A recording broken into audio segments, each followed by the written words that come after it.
কেন?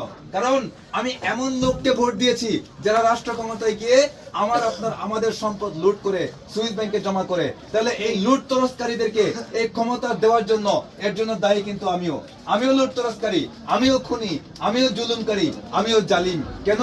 কারণ আমি তাদেরকে সহযোগিতা করেছি, আমি তাদেরকে সমর্থন দিয়েছি, আমি তাদেরকে ভোট দিয়েছি।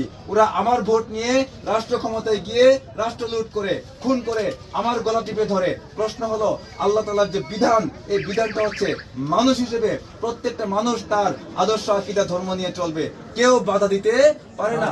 যদি বাধা দেয় তাহলে সেটা সে ষষ্ঠ বিরোধী, খোদাদ্রোহী, আল্লাহদ্রোহী, মানবতাদ্রোহী। এই মানবতাদ্রোহীদেরকে আমরা আর ভোট দিতে সহযোগিতা করতে চাই না, যারা রাষ্ট্র ক্ষমতায় যাওয়ার আগেই হাজার হাজার কোটি টাকা ঋণ খিলাপিতে যুক্ত। তাদেরকে আমরা ভোট দিয়ে আমি এই খুনের, এই লুটতরাজের, এই ঋণ খিলাপির ভাগিদার হতে চাই। মানুষকে বাঁচানো, সব মানুষকে বাঁচানো, এক মানুষকে হত্যা, সব মানুষকে হত্যা, ঠিক কিনা?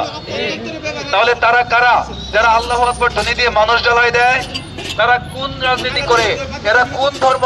আসলে এরা কোন ধর্ম না, এরা জঙ্গিবাদ। এই জঙ্গিবাদ থেকে দেশকে বাঁচান, মানবতাকে বাঁচান।